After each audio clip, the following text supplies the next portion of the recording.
Hey everyone, and welcome to this explainer. Today, we're unpacking a brilliant and really expansive proposal aimed at completely transforming Nigeria's National Youth Service Corps into a strategic engine for national development. Based on the framework From NYSC to IAAS, Innovation as a Service by Turkura Ike Unango, we're going to explore how a traditional civic duty could be upgraded into a modern, digital-first powerhouse. So let's kick things off with the core question that drives this entire idea. What if 350,000 graduates could build a nation's digital infrastructure? Honestly, how do we harness the raw processing power of hundreds of thousands of educated minds every single year and move them from passive administrative roles into active builders of digital public infrastructure? To figure that out, here is our roadmap for today. 1. The talent deployment problem. 2. Reimagining service as innovation. 3. Three beta-ready pilot platforms. 4. The shared operating system. And finally, 5. A decentralized AI future. Okay, starting with Section 1, the talent deployment problem and the missed potential of institutional deployment. To put the current situation into perspective, back in the early 2000s, Africa produced just 1.8% of global research publications. The proposal uses this historical data point to highlight what is essentially a massive underutilization of intellectual capital. You have hundreds of thousands of university graduates, yet that potential just isn't translating into global scientific or innovative output. But here's the catch. It's clearly not a lack of talent. When deployed to a specific urgent crisis, the capability is absolutely there. For example, Nigeria contributed 5.1% of global HIV research. So if the talent exists, what's the holdup? Well, it's an institutional deployment problem. Without the right engine to channel it, all that incredible talent just sits idle. And the stakes for getting this deployment engine fixed, they are huge.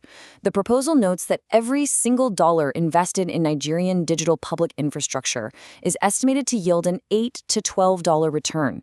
That is a staggering economic multiplier. The incentive to get this right and truly operationalize this graduate workforce is undeniably massive. Which brings us to Section 2. Reimagining service as innovation, or the IAAS mechanism. So what exactly is IAAS? It stands for Innovation as a Service.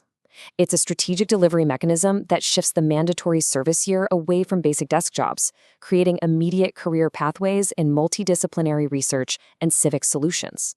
Basically, it takes graduates and turns them into operationalized builders across 8 vital sector clusters. Think areas like agriculture, health, climate, and justice. The real genius of the IAAS framework is that it runs on 2 very distinct tracks.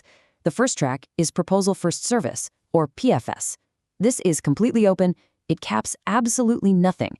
It lets technical builders, entrepreneurs, and researchers submit limitless proposals. Software prototypes, IoT hardware, social business models across 11 different career streams. If you have an idea, you can build it. Then, the second track is Randomized Personalised Placement. This ensures that every single remaining graduate in the cohort is equitably and algorithmically deployed exactly where their specific skills are needed most. Dual tracks, zero wasted potential. Let's move to Section 3, 3 beta-ready pilot platforms, which really serve as the proof of concept for all of this. Pilot number 1 is called FAR+. It's an ambitious health and education initiative targeting iron and zinc deficiencies in 15 to 20 million school children. That's a massive issue that can severely suppress cognitive function. The plan is to deploy healthcare and education corps members to execute 3 clear steps. First, they build a lightweight universal registry. Second, they connect students to a subsidized diagnostic lab network for rapid testing. And third, they create a marketplace connecting deficient students straight to naturally sourced fortified snacks. It's a complete end-to-end digital health intervention run entirely by the deployed graduates. The second platform pivots to the justice sector. This one is called Lamu Kasera, and it's built as a justice and accountability tracker. Right now, a lot of communal and herder-farmer conflicts happen without any sort of audit trail. This platform changes the game by deploying legal corps members to document disputes through secure claim submissions. Then, field verification teams conduct on-site interviews, which all feed into state-level dashboards.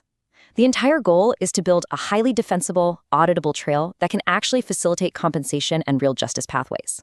The third pilot, Yimfra Agro, is a total game changer for agricultural trade compliance.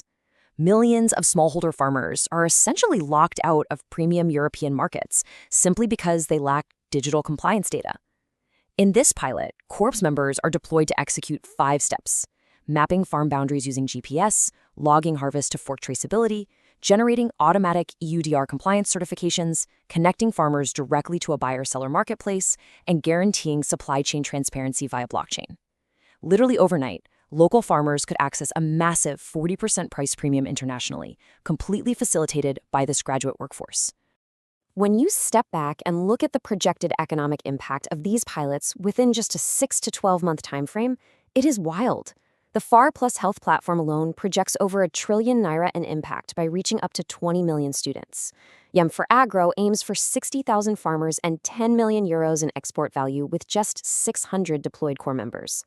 It just goes to show that systematically deploying even a small fraction of this talent pool as digital builders yields astronomical, measurable returns. Right, let's look at Section 4, the shared operating system, focusing on governance and the non-negotiable rules. Now, you can't build a national system like this without some very strict ground rules. The proposal lays out 3 non-negotiable principles. Number 1, data sovereignty. Every single piece of data collected stays securely in Nigeria, with heavy IAAS 256 encryption and strict compliance to local protection laws. Number 2, transparent algorithmic governance. That placement algorithm we talked about, it won't be some secret black box. It will be fully published and independently audited for fairness. And number 3, open intellectual property. This is huge. If a graduate builds an amazing tool, they keep the commercial rights. They can open source it, license it, or spin it off into their own startup. It's a genuine incentive for real innovation. And no matter what sector a graduate is deployed into, they're all plugged into the same shared operating system. It relies on blind proposal reviews to guarantee meritocracy, AI-assisted team formation to pair up solo founders with the exact technical skills they need, and mission-based deployment rather than just assigning busy work. Everything drives toward measurable outcomes and ultimately flows into a permanent, searchable innovation commons for future cohorts to build upon. Finally, we reach Section 5, a decentralized AI future, which explores the grand philosophical vision behind all of this. To really grasp the global relevance here, we can look at a thought from OpenAI's Sam Altman. He pointed out that the true bottleneck for our future isn't actually AI capability itself. That technological progress is well on track. The real challenge is decentralized access. It's about distributing that intelligence widely so that the resulting prosperity isn't just hoarded in a few wealthy tech hubs. And IAAS proactively answers that exact global challenge. It literally takes advanced AI tools out of centralized bureaucracies and pushes them directly into the hands of hundreds of thousands of educated graduates. Those graduates are then deployed across 8,809 local community wards.